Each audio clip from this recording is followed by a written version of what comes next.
I don't have a garage at the side of my house or in my back garden. I really need one for my project cars so I can store parts and also be able to work on them. Right now I pay £150 a month for a storage unit and that is not cheap. So this is my challenge for this video. Can I build a garage or shed for under £700? Let's get into it. I was ready to start measuring the ground and digging. But then something surprisingly happened. I got a message on Messenger, 3 slabs already at someone's home, ready to be picked up. So I jumped into my best friend on 4 wheels, drove over, loaded the slabs and brought them to the back of my garden, like Rambo dropping supplies. I marked where the shed base would sit and where each slab needed to go. Here you can already see the slabs in place. I didn't film the digging because honestly it was boring, just digging, drops a slab, repeat, nothing exciting. But I did make sure every slab was level and sitting flat. With all the slabs down, it was time to move the big pile of mud out of the way. Next shopping time. Timber for the base was on the way home. As soon as I arrived, I started building the base. I used 100mm by 100mm timber for the outside frame and 75 by 75mm timber for the inside. I pre-drilled holes for 150mm screws so the wood wouldn't crack. Once the outside frame was done, I fitted the inside pieces 75 by 75mm, spaced exactly 500mm apart. Then I added the cross beam. Correct me if I am wrong, but I think it's called beam. If it's not called beam, please correct me in the comments down below. I hammered them into place, pre-drilled and screw it down. The base was finished and you can guess I was proud of me. But now I had to move it in position alone.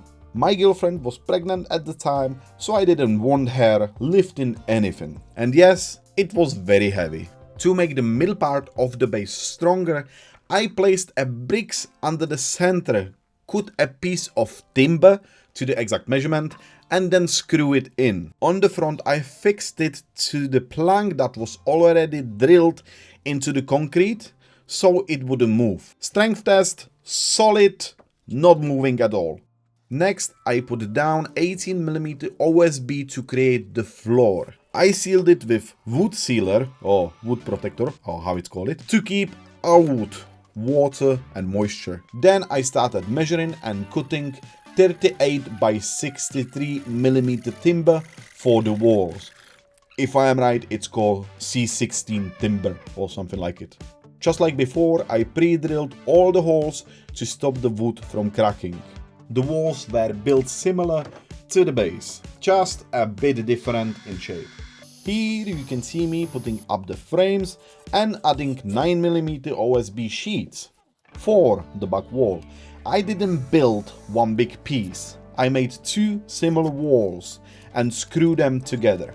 I had to align the OSB perfectly. If it wasn't perfect, the whole wall would be crooked. Once everything linked up, I screwed the sheets on and sealed the gaps.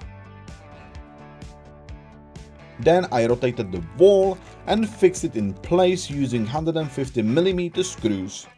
Before tightening everything, I checked that it was straight. With the back wall done, it was time for the side walls. I put each frame into place, align it with the back wall, check the level and screw it together.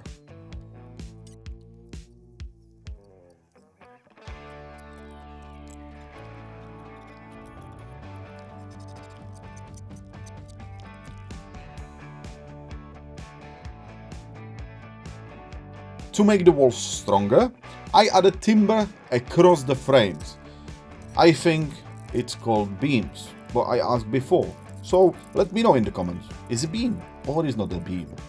This also gave me extra fixing point for the OSB later. Next, I built two small front walls. I need a big enough opening for engines and other tools, so the front walls had to be shorter. If you appreciate the work, I will be really happy if you subscribe to my channel. I am trying to reach 1000 subscribers and you can be the one who helps me to get my goal done. Subscribe into channel is completely for free, and if you did subscribe to my channel, thank you so much.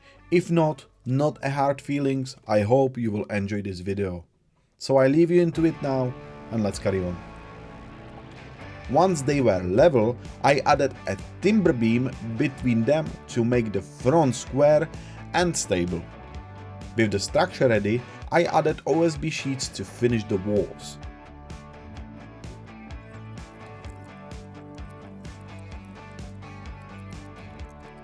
After some screwing and painting, this was the result. Looking good so far, no? Now it was time for the roof. It looks simple, but it took a lot of measurement and thinking. I marked the middle of the building and the middle of the timber so everything lines up and everything is in the middle. This will be the base of the roof. The front wall is higher, so I needed an extra piece of timber on the back wall.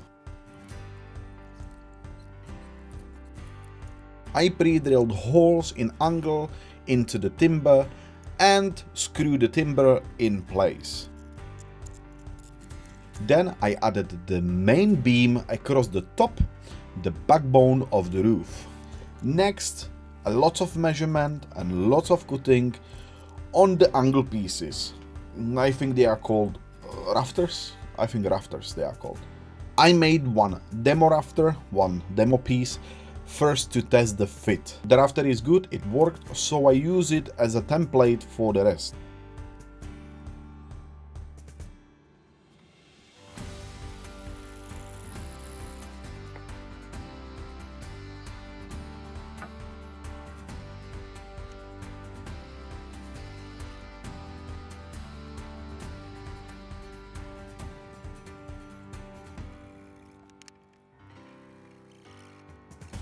Cutting the angle notch in the middle was a pain with the handsaw, but I got it done.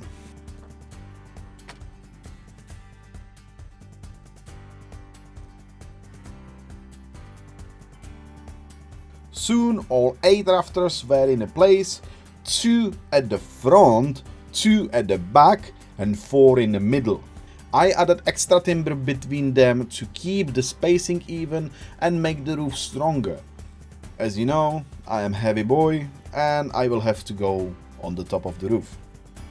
Then I started putting up the OSB sheets that will make the roof and will seal the deal. I screwed in 2 temporary screws to stop the sheet from sliding down, while I need to put the OSB sheets on the top. It wasn't easy, especially with the wind, but I managed.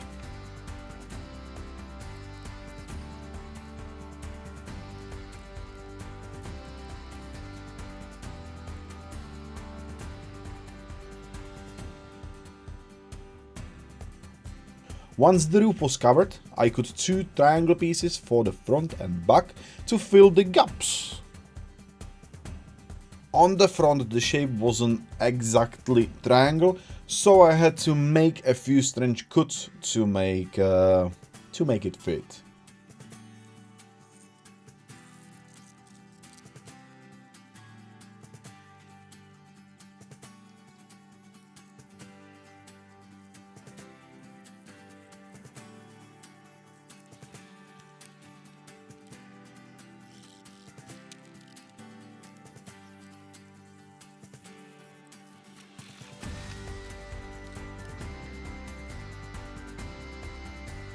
Then it was time to test fit it.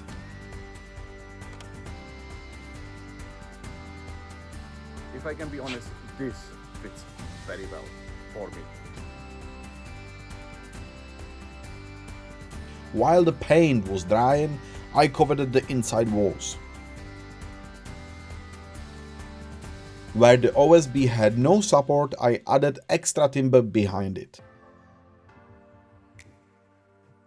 Then I have covered the roof with black felt, and this job is not hard, but is not easy either. I would advise you to watch some YouTube video. With the walls done, I built shelves inside. I made a U-shaped structure, checked the level, screw them in,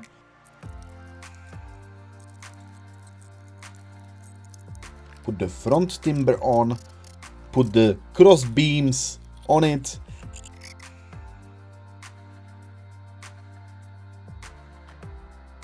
and added OSB on the top. 3 shelves on the side and the same on the other.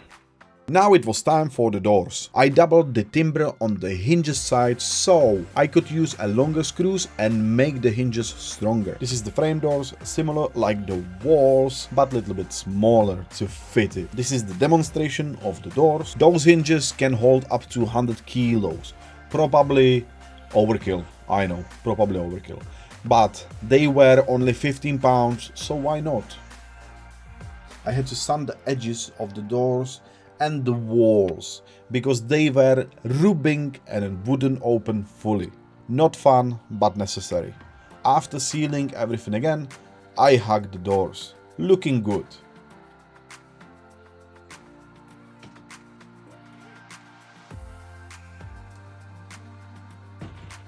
I added top and bottom locking points plus extra timber inside the doors for strength.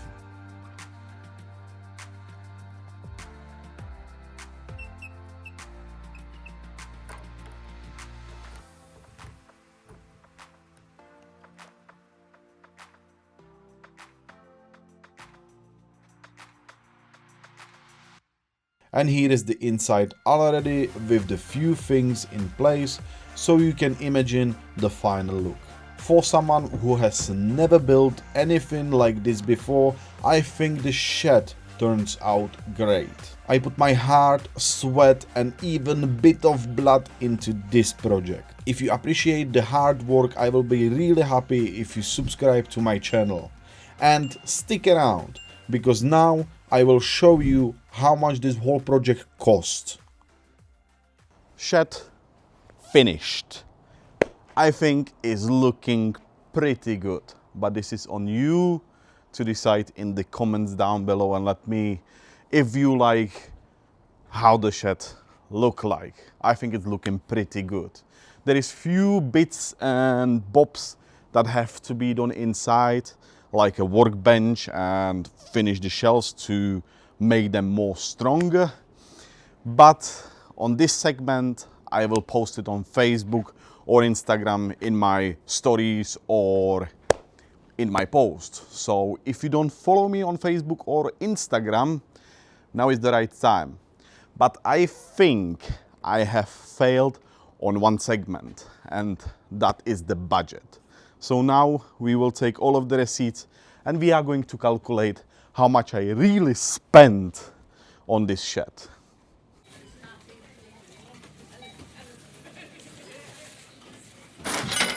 No! £1,022 for something like this. Do you think it's a good price or do you think it's a bad price? Because I did have a look previously on some of those sheds, and if you have a custom made by someone, it's extortionate, it's ridiculously expensive. And if you go to B&Q or if you go to any gardening center and have a look on already pre-made, already built ones, they are not the best quality and they are still around the £600 mark. So I think I've done pretty well here. I know that this wasn't a car content, but if you did enjoy this video and you would like to support me on my goal to achieve 1000 subscribers, you can be the one. Hit the subscribe button, hit the like button and share it with your friends and family. As well, you can watch one of those videos, which is a car content already, and I will see you there. Thank you so much for watching.